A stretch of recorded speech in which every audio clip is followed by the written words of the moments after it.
வணக்கம் and welcome to Bigg Boss Tamil. இந்த வீடியோவில் எதை பற்றி பார்க்க போகிறோம் அப்படின்னா, செகண்ட் லவ்ல இருந்து இன்னொரு கண்டஸ்டன்ட்டும் வந்து பார்த்திங்கன்னா எலிமினேட் ஆகியிருக்காங்க, ஈடன். எதுக்காக அண்ட் தென் என்ன நடந்தது அப்படின்றத நம்ம டீட்டெயிலாக பார்த்துலாம். அதுக்கு முன்னாடி நம்மளோட சேனலை நீங்கள் சப்ஸ்கிரைப் பண்ணாமல் சப்ஸ்கிரைப் பண்ணி சப்போர்ட் பண்ணுங்கள்.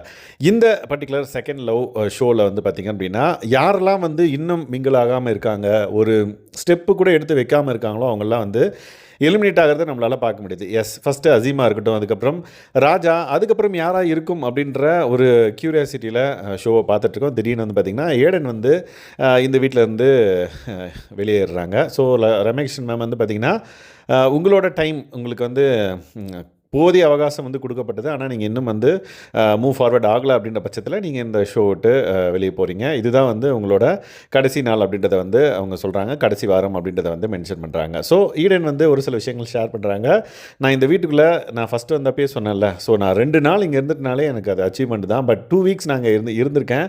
ஸோ அது வந்து ரொம்ப பெரிய விஷயமாக நான் பார்க்குறேன் அப்படின்றத வந்து சொல்கிறாங்க. இந்த வீட்டில் இருந்தப்போ நான் சிரித்த அந்த சிரிப்பு வந்து நான் இது வரைக்கும் அந்தளவுக்கு வந்து பார்த்திங்க அப்படின்னா நான் சிரித்ததே கிடையாது. அந்தளவுக்கு ஹாப்பியாக இருந்தேன் இந்த வீட்டுக்குள்ளே அப்படின்றத வந்து மென்ஷன் பண்ணுறாங்க. ஸோ நிறைய ஃப்ரெண்ட்ஸை வந்து ஏர்ன் பண்ணியிருக்கேன் அப்படின்றதையும் வந்து மென்ஷன் பண்ணியிருக்காங்க. அதுக்கப்புறம் மேல் கண்டஸ்டன்ஸோட ஒரு ஃப்ரெண்ட் ஜோனுக்கு தான் என்னால் போக முடியுதே தவிர்த்து அதை ஃப்ரெண்டையும் தாண்டி அடுத்த லெவலில் போக முடியுமான்னு கேட்டிங்கன்னா என்னால் முடியாது. அந்த சுச்சுவேஷனில் தான் நான் இருக்கேன், எனக்கு புரியுது. அந்த பர்டிகுலர் ரீசனால் தான் நான் இங்கேருந்து வெளியே போகிறேன்னு நினைக்கிறேன். பட் வெளியே போனதுக்கப்புறம் நான் இங்கேருந்து நிறைய மெமரிஸை வந்து கொண்டு போவேன்னு நினைக்கிறேன் அப்படின்றத வந்து அவங்க சொல்கிறாங்க.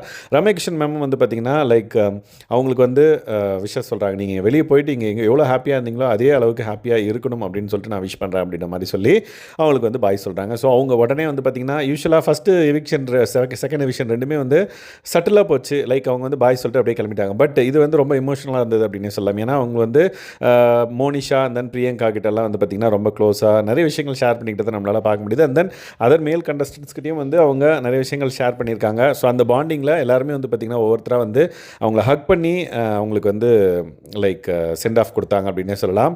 இது வந்து பர்ஃபெக்டாக ஒரு எலிமினேஷன் எப்படி இருக்குமோ அந்த மாதிரி இருந்தது. ஆனால் இதுக்கு முன்னாடி லைக் ஓகே பாய் சியோ அப்படின்ற மாதிரி இருந்தது அசீம் அண்ட் தென் ராஜா.